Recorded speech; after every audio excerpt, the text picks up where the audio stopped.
Hello, എല്ലാവർക്കും ബയോസിന്റെ HSST zoology ക്ലാസ്സിലേക്ക് സ്വാഗതം. കഴിഞ്ഞ ക്ലാസ്സിൽ നമ്മൾ സിസ്റ്റമാറ്റിക്സിന്റെ ബേസിക് കൺസെപ്റ്റിനെ കുറിച്ചാണ് ഡിസ്കസ് ചെയ്തത്. ഇന്നത്തെ ക്ലാസ്സിൽ നമ്മൾ ഡിസ്കസ് ചെയ്യുന്നത് കീമോ ടാക്സോണമി ആൻഡ് സൈറ്റോ ടാക്സോണമിയാണ്. പോകാം വീഡിയോയിലേക്ക്. What is chemo taxonomy? It is otherwise called chemo systematics. ഇതിന്റെ മറ്റൊരു പേര് അറിയപ്പെടുന്നുണ്ട് കീമോ സിസ്റ്റമാറ്റിക്സ്. എന്താണ് കീമോ ടാക്സോണമി? ജീവജാലങ്ങളുടെ ശരീരത്തിലുള്ള ചില കെമിക്കൽസിന്റെ അടിസ്ഥാനത്തിൽ, കെമിക്കൽ പ്രോഡക്റ്റുകളുടെ അടിസ്ഥാനത്തിൽ ജീവജാലങ്ങളെ വർഗീകരിക്കുന്ന രീതിയാണ് കീമോ ടാക്സോണമി എന്ന് പറയുന്നത്. That is the classification and identification of organism according to conformable difference and similarities in their biochemical composition. ജീവജാലങ്ങളുടെ ബോഡിയിലുള്ള ബയോകെമിക്കൽ കോമ്പോണൻസിന്റെ അല്ലെങ്കിൽ അതിന്റെ കെമിക്കൽ പരമായിട്ടുള്ള പദാർത്ഥങ്ങളുടെയും വ്യത്യാസങ്ങളുടെയും സാമ്യതകളുടെയും അടിസ്ഥാനത്തിൽ ജീവജാലങ്ങളെ വർഗീകരിക്കുന്ന രീതിയാണ് കീമോ ടാക്സോണമി എന്ന് പറയുന്നത്. The biological classification of plants and animals based on similarities and differences in biochemical composition. ഇതേപോലെ ഓരോ പ്ലാന്റ്സിലും ആനിമൽസിലെയും ബോഡിയിലുള്ള ബയോകെമിക്കൽ കമ്പോസിഷന്റെ അടിസ്ഥാനത്തിലാണ്, അതിന്റെ ബേസിസിലാണ് ബയോളജിക്കൽ ക്ലാസിഫിക്കേഷൻ സാധാരണ ചെയ്യാറുള്ളത്. പ്ലാന്റ്സിന്റെ കേസ് എടുക്കുകയാണെങ്കിൽ ഒരുപാട് ആൽക്കലോയിഡ്സും റെസിൻ, അതുപോലെ പലതരം പ്രൈമറി സെക്കൻഡറി മെറ്റബോളൈറ്റ്സ്, ഇതിന്റെയൊക്കെ ബേസിൽ നമുക്ക് എന്ത് ചെയ്യാൻ കഴിയും? പ്ലാന്റ്സിനെ ക്ലാസിഫൈ ചെയ്യാം. ഫോർ എക്സാമ്പിൾ, ഇപ്പോൾ റബ്ബർ ഫാമിലി, ബേസിൽ കാണപ്പെടുന്ന മിൽക്കി ലാക്ടസ്, അത് ആ കുടുംബത്തിൽപ്പെട്ട പല ചെടികളിലും അതേ കെമിക്കൽസ് കാണാൻ കഴിയും. ഇതിന്റെ ബേസിലുള്ള ക്ലാസിഫിക്കേഷനാണ് കീമോ ടാക്സോണമി. അതുപോലെ കാൽഷ്യം ഓക്സലേറ്റ് ക്രിസ്റ്റൽസ് കാണപ്പെടുന്ന ചെടികളെല്ലാം ഒരുമിച്ചുകൊണ്ട് ഒരു ഗ്രൂപ്പ് ആക്കാൻ കഴിയും. അങ്ങനെ ചില കെമിക്കൽസിന്റെ ബേസിൽ പ്ലാന്റ്സുകളെയും ക്ലാസിഫൈ ചെയ്യുന്നുണ്ട്, അതുപോലെ അനിമൽസിനെയും ക്ലാസിഫൈ ചെയ്യുന്നുണ്ട്. What are the principles of chemo taxonomy in animals? ആനിമൽസിനെ വർഗീകരിക്കുന്നതിൽ കീമോ ടാക്സോണമി പ്രധാന തത്വങ്ങൾ എന്തൊക്കെയാണ്?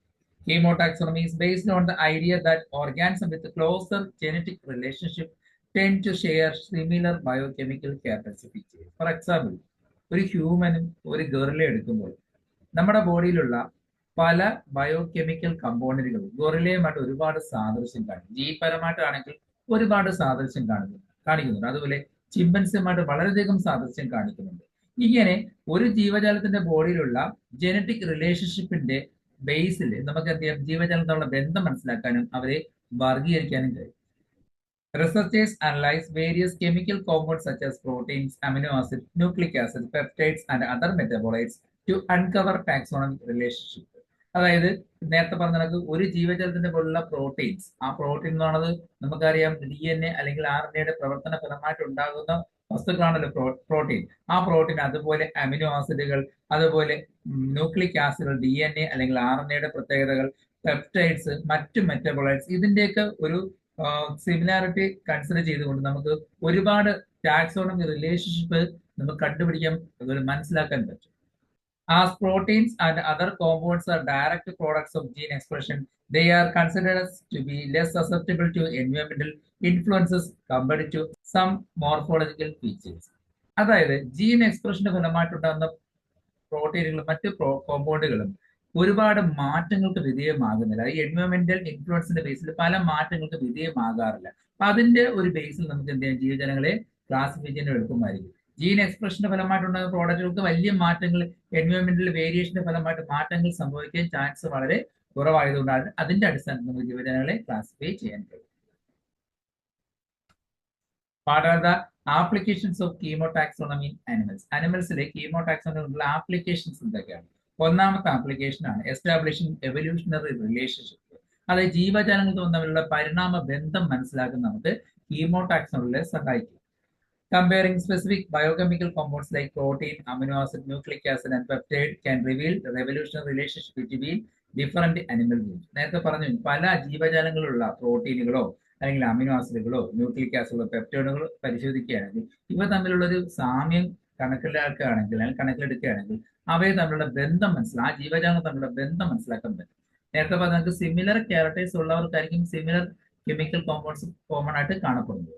എക്സാമ്പിൾ കൊടുത്തിരിക്കുന്നത് when a serum is treated with that of blood of monkeys and apes.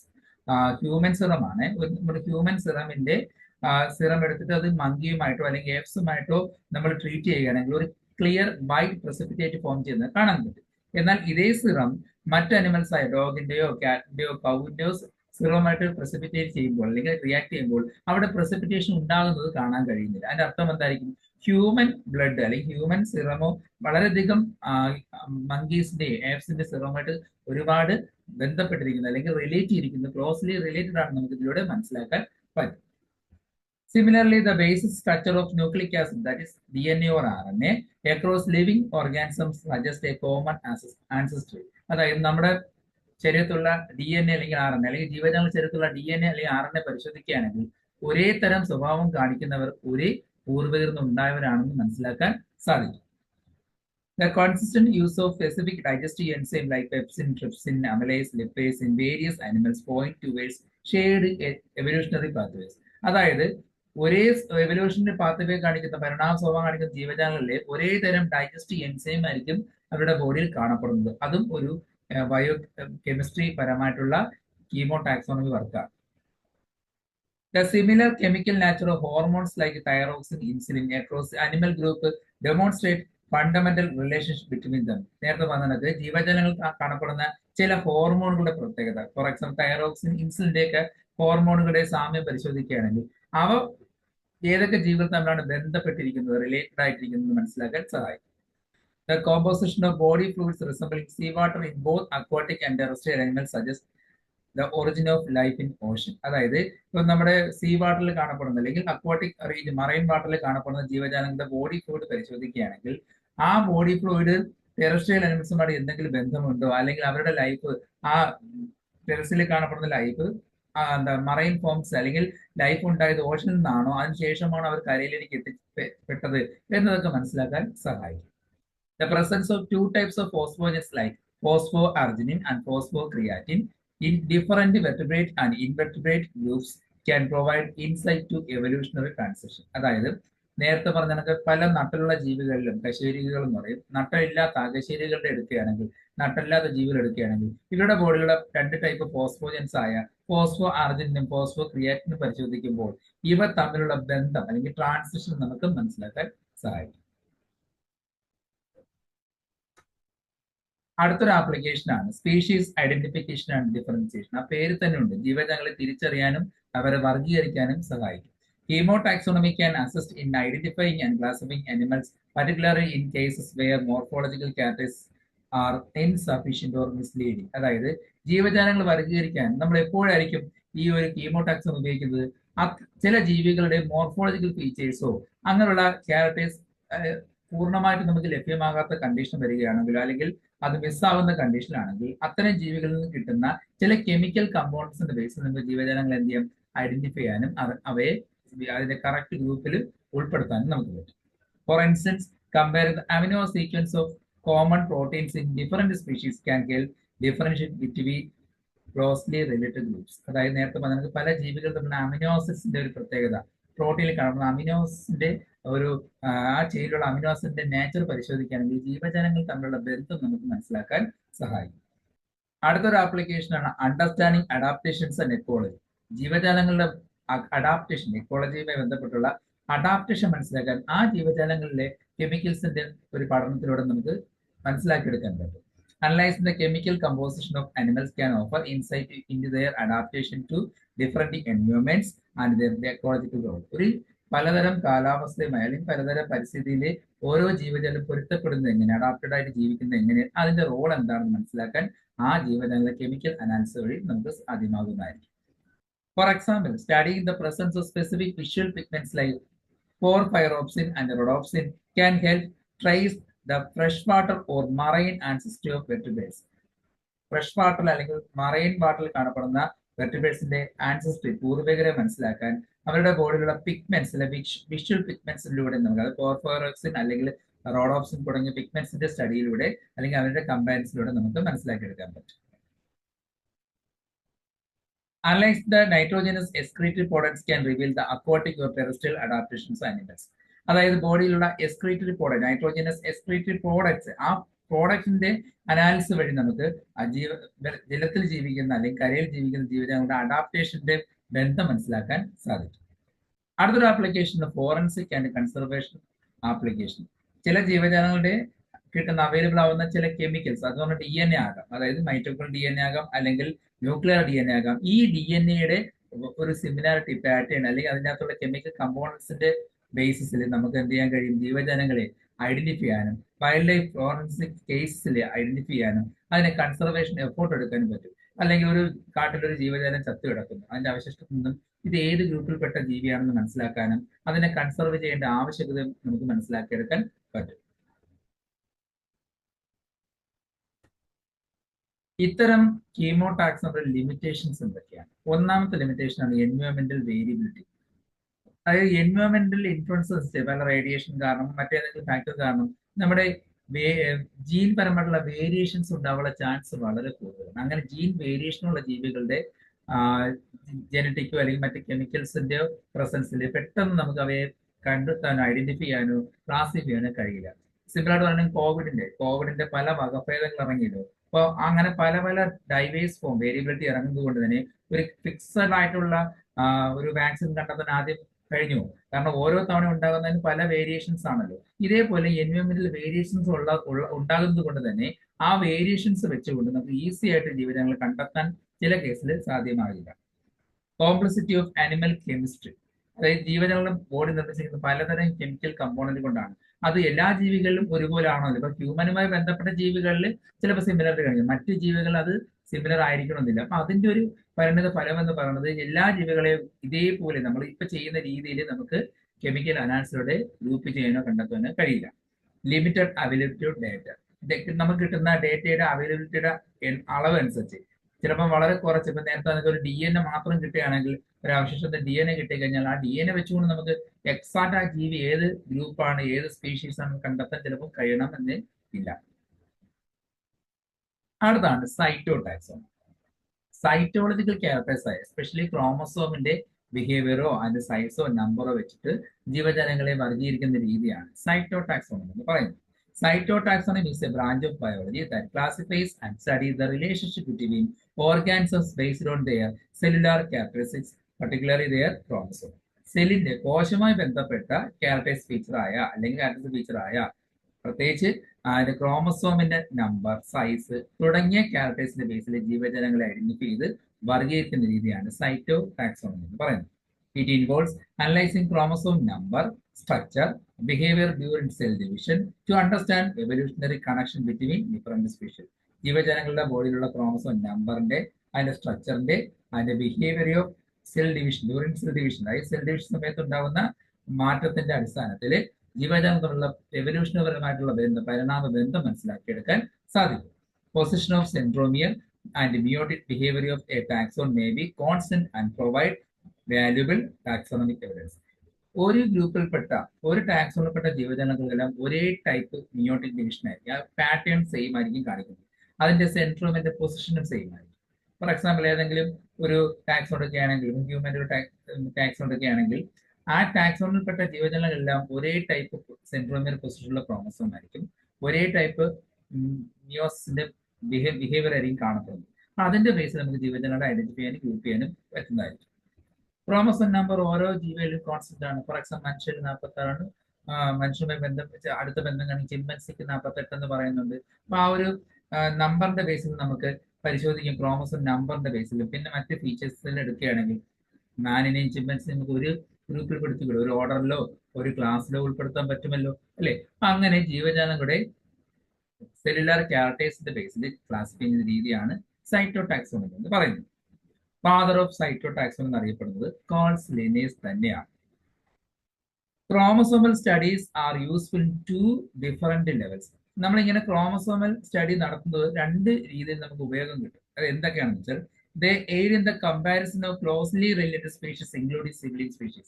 അതായത് സഹോദര ബന്ധം ഉൾപ്പെടുന്ന പല ജീവികൾ തമ്മിലുള്ള ബന്ധം മനസ്സിലാക്കാൻ നമുക്ക് ഇതിലൂടെ കഴിയും. Chromosomes patterns are highly useful in establishing phyletic relationship among the different organisms. ജനിതകപരമായിട്ടും പരിണാമപരമായിട്ടും എന്ത് ബന്ധമുണ്ട് ജീവജാലങ്ങൾ തമ്മിൽ അത് മനസ്സിലാക്കിയെടുക്കാനും ഈ ഒരു സൈറ്റോടാക്സോണമി സഹായിക്കാം. Next one, variables of cytotaxonomy. The main avenue of approach for cytotaxonomy. സൈറ്റോടാക്സോണമിയുടെ പ്രധാനപ്പെട്ട സമീപനങ്ങൾ എന്തൊക്കെയാണെന്ന് വെച്ചാൽ banding, size and behaviour of somatic and germinal chromosome. Normal ക്രോമസോമും റീപ്രൊഡക്റ്റീവുമായി ബന്ധപ്പെട്ട ക്രോമസോമുമായി എക്സ് ഓർ വൈ അങ്ങനെയുള്ള ക്രോമസോമുമായി ബന്ധപ്പെട്ട ബാൻഡിങ്, അതിന്റെ ഒരു ബാൻഡിങ് മെത്തേഡിൽ അതിന്റെ സൈസ് വെച്ചിട്ട് നമുക്ക് എന്ത് ചെയ്യാം, അതിന്റെ ബിഹേവിയർ വെച്ചിട്ട് ഇന്ന് ക്ലാസിഫിക്കേഷൻ നടത്തുന്നുണ്ട്. അനലൈസ് ഓഫ് പ്രോളിറ്റീൻ ആൻഡ് ലാംബ്രഷ് ക്രോമസോം ആ സ്പെഷ്യൽ ടാസ്ക് ഇഫ് പ്രസന്റ്. ഏതെങ്കിലും ജീവികളിൽ പോളിറ്റീൻ അഥവാ ലാംബ്രഷ് ക്രോമസോം കാണപ്പെടുന്നെങ്കിൽ അതിന്റെ ബേസിൽ നമുക്ക് എന്ത് ചെയ്യാൻ കഴിയും? ക്ലാസിഫിക്കേഷൻ കൊണ്ടുവരാൻ കഴിയും.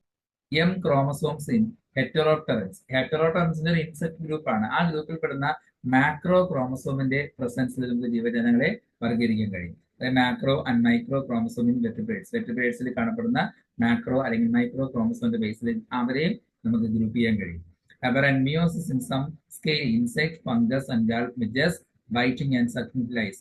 അതായത് കടിക്കുകയും ചോര കുടിക്കുകയും ചെയ്യുന്ന പേനിന്റെ വെറൈറ്റികൾ, അതുപോലെ ഗാൽപ് മിഡ്ജസ്, ഫംഗസ്, ഇൻസെക്ട് തുടങ്ങിയവയിലൊക്കെ മിയോസിന്റെ പാറ്റേൺ വെച്ച് നമുക്ക് ജീവജാലങ്ങളെ ഗ്രൂപ്പിംഗ് നടത്താൻ കഴിയും. Excited examples of cytotaxonomy. ഇതുവരെ നടന്നിട്ടുള്ള ആകർഷകരമായിട്ടുള്ള അല്ലെങ്കിൽ എക്സൈറ്റഡ് ആയിട്ടുള്ള കുറച്ച് എക്സാമ്പിൾസ് നോക്കാം. Based upon cytotaxonomy, we have now more valuable karyotype for about 1,000 species of mammals, several hundred species of fishes, amphibians, reptiles and birds. ഇതുവരെ 1000-ഓളം സ്പീഷീസ് മാമൽസിന്റെയും പല സ്പീഷീസ് ഫിഷസിന്റെയും ആംഫിബിയൻസിന്റെ റെപ്റ്റൈൽസിന്റെ ബേഡ്സിന്റെ ഒക്കെ karyotype study നടത്തി അതിനെ ഗ്രൂപ്പ് ചെയ്തിട്ടുണ്ട്. Patterson and Stowe differentiate 16 species of genus Drosophila on the basis of number and shape of chromosome. Chromosome നമ്പറിന്റെയും ഷേപ്പിന്റെ Basil 16 species Drosophila ജീനസിനെ ഗ്രൂപ്പിൽ ഉൾപ്പെടുത്തിയിട്ടുണ്ട്. അതായത് Drosophila ജീനസിൽ 16 സ്പീഷീസിനെ ഇതുപോലെ വർഗീകരിച്ചിട്ടുണ്ട്. Kianda was able to demonstrate phylogenetic relationship among various families of the order Trichoptera on the basis of number of chromosome. Chromosome നമ്പറിലെ order ട്രൈക്കോപ്റ്ററയിൽ ഒരുപാട് ഫാമിലീസിനെ ഇതുപോലെ ഉൾപ്പെടുത്തിയിട്ടുണ്ട്. അത് കിയാൻഡ എന്ന സയന്റിസ്റ്റ് ആണ് ഉൾപ്പെടുത്തിയത്. മിറ്റാൽ എറ്റാൾ were able to separate two synchronized species of avian genus Lepidoptera on the basis of number and shape of chromosome. അതായത് മെറ്റാൾ തുടങ്ങിയ സയന്റിസ്റ്റുകൾ ജീനസ് ആയ ലെബിഡോറയിൽ 2 പ്രത്യേകതരം സ്പീഷീസുകളെ ക്രോമസോം നമ്പറിന്റെ അല്ലെങ്കിൽ ഷേപ്പിന്റെ ബേസിൽ വർഗീകരിച്ചിട്ടുണ്ട്. Grewal separated some important fruit fly species on the basis of shape and number of chromosome. Chromosome നമ്പറിന്റെ ഷേപ്പിന്റെ അടിസ്ഥാനത്തിൽ അദ്ദേഹം ഒരു പ്രത്യേകതരം ഫ്രൂട്ട് ഫ്ലൈ സ്പീഷീസിനെ എന്ത് ചെയ്തിട്ടുണ്ട്? സെപ്പറേറ്റ് ചെയ്തിട്ടുണ്ട്. അതുപോലെ അദ്ദേഹം മറ്റൊരു പുതിയ സ്പീഷീസിനെ കണ്ടെത്തിയിട്ടുമുണ്ട്. ബാക്ടറോസെറ സൊണാറ്റ എന്ന സ്പീഷീസിനെ കണ്ടെത്തുകയും ചെയ്തു. അതെല്ലാം ക്രോമസോം നമ്പർ സൈസിന്റെ ഒക്കെ ഷേപ്പിലാണ് ചെയ്തിരിക്കുന്നത്. What are the applications of cytotaxonomy? സൈറ്റോടാക്സോണമിയുടെ ആപ്ലിക്കേഷൻ എന്തൊക്കെയാണ്? Reconstructing evolutionary relationship. ആ വാക്ക് തന്നെ അർത്ഥമുണ്ട്. പല ജീവികൾ തമ്മിലുള്ള എവല്യൂഷണറി റിലേഷൻഷിപ്പ് മനസ്സിലാക്കാൻ നമുക്ക് ജീവജാലങ്ങളുടെ കാരിയോടൈപ്പിലൂടെ അല്ലെങ്കിൽ സൈറ്റോ ടാക്സോണമിലൂടെ സഹായിക്കുന്നതായിരിക്കും. അത് ഏതൊക്കെ ഗ്രൂപ്പിൽ ഉൾപ്പെടുന്നു, അവ തമ്മിൽ എന്ത് പരിണാമ ബന്ധമുണ്ടെന്ന് മനസ്സിലാക്കാൻ സഹായിക്കും. Differentiating species. അതായത് സൈറ്റോ ടാക്സോണമി നമുക്ക് ക്ലോസ്ലി റിലേറ്റഡ് ആയ സ്പീഷീസിനെ ഡിഫറൻഷിയേറ്റ് ചെയ്യാൻ, വേർതിരിച്ചെടുക്കാൻ സഹായിക്കും. Understanding hybridisation. ജീവജാലങ്ങളിൽ ഹൈബ്രിഡൈസേഷൻ നടന്നിട്ടുണ്ട്, പ്രത്യേകിച്ച് പോളിപ്ലോയിഡ്. നമുക്കറിയാം multiple copies of same set of chromosome, ഒരേ സെറ്റ് ക്രോമസോമിന്റെ മൾട്ടിപ്പിൾ കോപ്പീസ് വരുന്നതാണല്ലോ പോളിപ്ലോയിഡ് എന്ന് പറയുന്നത്. ആരൊക്കെയാണ് പോളിപ്ലോയിഡി ആയിട്ടുള്ളത് അല്ലെങ്കിൽ ഹൈബ്രിഡൈസേഷൻ ഫലമായിട്ട് ഉണ്ടായത്, വൈൽഡ് ടൈപ്പ് ഏത് എന്നൊക്കെ മനസ്സിലാക്കി എടുക്കാൻ സൈറ്റോടാക്സോണമി സഹായിക്കുന്നതായിരുന്നു. Identify the ancestry. പൂർവികരെ മനസ്സിലാക്കിയെടുക്കാൻ സഹായിക്കും. സൈറ്റോടാക്സോണമിയിലെ ഡിഫറെന്റ് കാരിയോടൈപ്പ് നമ്മൾ കമ്പയർ ചെയ്യുന്നതിലൂടെ ഓരോ ജീവികളുടെയും ആൻസസ്ട്രി മനസ്സിലാക്കിയെടുക്കാൻ സഹായിക്കും. Classifying organism. സിമ്പിൾ ആണ്. ജീവജാലങ്ങളുടെ സൈറ്റോളജിക്കൽ ക്യാരക്ടേഴ്സിന്റെ ബേസ് കണക്കിലെടുത്തുകൊണ്ട് നമുക്ക് ജീവജാലങ്ങളെ ഈസി ആയിട്ട് അതിന്റെ കറക്റ്റ് ഗ്രൂപ്പിൽ അതിന്റെ ടാക്സോണമിൽ ക്ലാസിഫൈ ചെയ്യാൻ നമുക്ക് സാധിക്കും. സൈറ്റോടാക്സോണമിയുടെ ഡിഫറെന്റ് മെത്തേഡ്സ് ഉണ്ട്. ഏതൊക്കെ മെത്തേഡിലൂടെയാണ് സൈറ്റോടാക്സോണമിയിലൂടെ വർഗീകരണം കൊണ്ടുവരുന്നത്? ഒന്നാമത്തെ method conventional cytogenic testing method. രണ്ടാമത്താണ് മോഡേൺ സൈറ്റോജനിക് മെത്തേഡ്. ആദ്യത്താണ് കൺവെൻഷണൽ സൈറ്റോജനറ്റിക് ടെസ്റ്റിംഗ് മെത്തേഡ്. അതില് കാരിയോടൈപ്പിങ്ങിലൂടെ ക്രോമസോമിന്റെ ഒരു കാരിയോടൈപ്പ് ഉണ്ടാക്കുന്ന അറിയാമല്ലോ, കാരിയോടൈപ്പിങ്ങിലൂടെയാണ് ഈ ഒരു മെത്തേഡിലൂടെ ക്രോമസോമിന്റെ സിമിലാരിറ്റി ഡിഫറൻസ് കണ്ടെത്തുന്നത്. അതിന്റെ 2 രീതിയിൽ നമുക്ക് അതിന്റെ സിഗ്നിഫിക്കൻസ് ഉണ്ട്. അതായത് ഫസ്റ്റ്ലി ഇത് aid in the comparison of closely related species including sibling species. നേരത്തെ പറഞ്ഞു കഴിഞ്ഞു, സിബ്ലിംഗ് സ്പീഷീസ് ഉൾപ്പെടെയുള്ള ജീവിതം നമ്മളെ കമ്പാരിസൺ നടത്താൻ സഹായിക്കും. Individual species show mark difference in structure of chromosome in contrast to external morphology. Morphology പരമായിട്ട് ഒരുപാട് സാമ്യമുള്ള ചില ജീവികളിൽ ക്രോമസോമിൽ ഒരുപാട് വ്യത്യാസങ്ങൾ കാണാൻ കഴിയുന്നത് ഇതിലൂടെ മനസ്സിലാക്കിയെടുക്കാൻ പറ്റും. Chromosomal patterns are extreme importance in establishing phyletic lines. Phyletic lines establish ചെയ്യുന്നതിൽ, അതായത് നേരത്തെ പറഞ്ഞ എവല്യൂഷണപരമായിട്ടുള്ള ഒരു പാത പിന്തുടരുന്നതിന് നമുക്ക് ക്രോമസോമിന്റെ പാറ്റേൺ വളരെ സഹായിക്കുന്നു. കൺവെൻഷണൽ മെത്തേഡിൽ ഏത് ടൈപ്പ് രീതിയിലാണ് ക്രോമസോമുകൾ തമ്മിൽ കമ്പാരിസൺ ചെയ്യുന്നത്? അതിൽ ഒരു ടൈപ്പാണ് ഹോൾ ബാൻഡിങ്. ബാൻഡിങ് എന്ന് പറഞ്ഞാൽ ക്രോമസോമിന്റെ ചില റീജിയൻസ് സ്ക്രീൻ ഉപയോഗിച്ച് നമ്മൾ എന്ത് ചെയ്യുന്നു, പ്രൊജക്ട് ചെയ്യുന്നു. അതായത് ഓരോ ക്രോമസോമിനും യുണീക്ക് ആയിട്ടുള്ള ചില പാറ്റേൺ കാണപ്പെടും. ആ ബാൻഡിങ് പാറ്റേൺ ഉണ്ട്. അത് കമ്പയർ ചെയ്തുകൊണ്ടാണ് ഓരോ ജീവിതത്തിലുള്ള ബന്ധവും ഡിഫറൻസും മനസ്സിലാക്കിയെടുക്കുന്നത്. അതിൽ ഒന്നാമത്തെ ടൈപ്പാണ് ഗീംസ ബാൻഡിങ്. ഗീംസ ബാൻഡിങ് എന്ന് പറയുന്നത് കാരിയോടൈപ്പിലെ നമ്മൾ ബാൻഡിങ് ചെയ്ത്, പ്രത്യേകിച്ച് ഗീംസ സ്റ്റെയിൻ ചെയ്തുകൊണ്ട് അതിന്റെ കാരിയോടൈപ്പ് സ്റ്റഡി ചെയ്യുന്നു, അതിലൂടെ കമ്പാരിസൺ ചെയ്യുന്നു. അടുത്തത് ആർ ബാൻഡിങ്. ആർ ബാൻഡിങ് എന്ന് പറയുന്നത് ജി ബാൻഡ് റിവേഴ്സ് പ്രോസസ് ആണ്. ഒരുപാട് ഡീറ്റെയിൽ ആയിട്ട് ഞാൻ പറയുന്നില്ല, കാരണം ഇത് ശരിക്കും ജെനറ്റിക്സിന്റെ ടോപ്പിക്കിൽ വരുന്ന ഭാഗമാണ്. ഇപ്പൊ സൈറ്റോ ടാക്സോണമിയിൽ ഇതോടെ ഉൾപ്പെടുത്തിയിട്ടുള്ള ഒരുപാട് നോട്ട്സ് അവൈലബിൾ ആണ്. അപ്പൊ നമുക്ക് അത്രയൊക്കെ HSC വേണമോ എന്ന് എനിക്ക് അറിയില്ല. അപ്പോൾ ഞാൻ വളരെ ഷോർട്ടായിട്ട് മാത്രമേ ഉൾപ്പെടുത്തിയിട്ടുള്ളൂ. ജെനറ്റിക്സിന്റെ പോർഷനിൽ എത്തുമ്പോൾ ചിലപ്പോൾ ഇത് ഡീറ്റെയിൽ ആയിട്ട് നമുക്ക് പഠിക്കേണ്ടി വരും. അടുത്താണ് ക്യൂ ബാൻഡിങ് അഥവാ ക്യുനാക്രിഡൈൻ ബാൻഡിങ്. ഈ ഒരു മെത്തേഡ് കൊണ്ടുവന്നത് സെസ്പേഴ്സൺ തുടങ്ങിയ സയന്റിസ്റ്റുകളാണ്. ക്രോമസോമിനെ ചില ഫ്ലൂറസെന്റ് സ്റ്റെയിനിങ്ങുകൾ ഉപയോഗിച്ച്, പ്രത്യേകിച്ച് ക്യുനാക്രിഡൈൻ ഏജന്റുകൾ ഉപയോഗിച്ച് സ്റ്റെയിൻ ചെയ്തിട്ട് അതിന്റെ ഒരു കമ്പാരിറ്റീവ് സ്റ്റഡി നടത്തിയിട്ട് ജീവജാലങ്ങളെ വർഗീകരിക്കുന്ന രീതിയാണ് ക്യൂ ബാൻഡിങ്ങിലൂടെ ചെയ്യുന്നത്. അടുത്ത ക്രോമസോം പെയിന്റിങ്. അതായത് ക്രോമസോം പെയിന്റിങ്ങിനകത്തും ചില പ്രത്യേക ഫ്ലൂറസെന്റ് ഡൈകൾ ഉപയോഗിച്ച് നമ്മൾ പെയിന്റ് ചെയ്യുന്നത് സ്റ്റെയിൻ ചെയ്യുക തന്നെയാണ്. സ്റ്റെയിൻ ചെയ്തിട്ട് ആ ഭാഗങ്ങൾ തമ്മിലുള്ള കമ്പാരിസൺ നടത്തിയിട്ട് ജീവജാലങ്ങളെ വർഗീകരിക്കുന്ന രീതി. അപ്പൊ നേരത്തെ പറഞ്ഞത് ഹോൾ ബാൻഡിങ് മെത്തേഡ് ആണെങ്കിൽ അടുത്ത പഠിക്കുന്നത് സെലക്റ്റീവ് ബാൻഡിങ് മെത്തേഡ്. ചില പ്രത്യേക ഏരിയകൾ മാത്രം പ്രൊജക്ട് ചെയ്ത് കാണിക്കുകയും അത് വെച്ചിട്ട് നമ്മൾ എന്ത് ചെയ്യുന്നു, കമ്പാരിസൺ നടത്തി ജീവജാലം ഐഡന്റിഫൈ ചെയ്ത് ഗ്രൂപ്പ് ചെയ്യുന്ന രീതിയാണ്. അതിൽ ഒന്നാമത്താണ് സി ബാൻഡിങ്. അതായത് സെൻട്രോമിയർ ഐഡന്റിഫൈ ചെയ്യാൻ വേണ്ടിയിട്ടാണ് ഇത്തരം ബാൻഡിങ് ചെയ്യുന്നത്. അപ്പൊ അതിലൂടെ തന്നെ ആ സെൻട്രോമിയർ അല്ലെങ്കിൽ ആ DNA സീക്വൻസ് അല്ലെങ്കിൽ സാറ്റലൈറ്റ് DNA സെൻട്രോമിയർ ബന്ധപ്പെട്ട പ്രൈമറി സെക്കൻഡറി കൺസെഷൻ തുടങ്ങിയ ഭാഗങ്ങൾ കണ്ടെത്തി അത് ബാൻഡിങ് ചെയ്യുന്ന മെത്തേഡിലൂടെ ചെയ്ത് അതിന്റെ കമ്പാരിസൺ നടത്തി ഗ്രൂപ്പിംഗ് ചെയ്യുന്ന രീതിയാണ് C banding.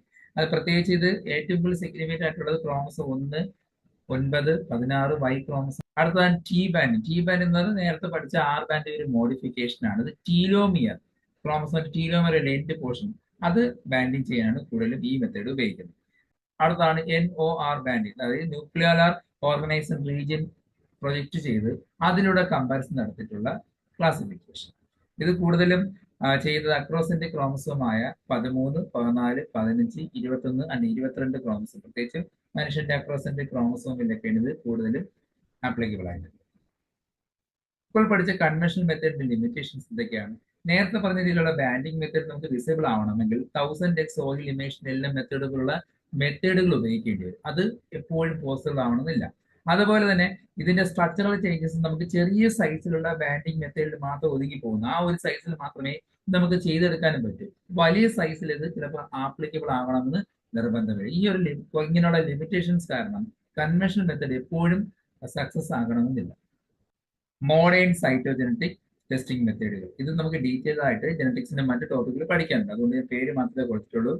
Fluorescent in situ hybridization, micro array comparative genomic hybridization technique, genomic in situ hybridization, chromosome in situ suppression hybridization technique, polyethylene chromosome study. ഇതെല്ലാം ഡീറ്റെയിൽ ആയിട്ട് നമുക്ക് ജനറ്റിക്സിന്റെ മറ്റ് ഏരിയയിൽ പഠിക്കാനുള്ളത് കൊണ്ട് ഇതിലൂടെ പറയുന്നില്ല. സൈറ്റോടാക്സോണമി ഇങ്ങനെയുള്ള മെത്തേഡുകൾ ഉപയോഗിച്ച് മോഡേൺ രീതിയിൽ എന്ത് ചെയ്യും, സൈറ്റോടാക്സോണമിയിലൂടെ ജീവജാലങ്ങളെ ഐഡന്റിഫൈ ചെയ്യുന്നുണ്ട്, വർഗീകരിക്കുന്നുണ്ട്.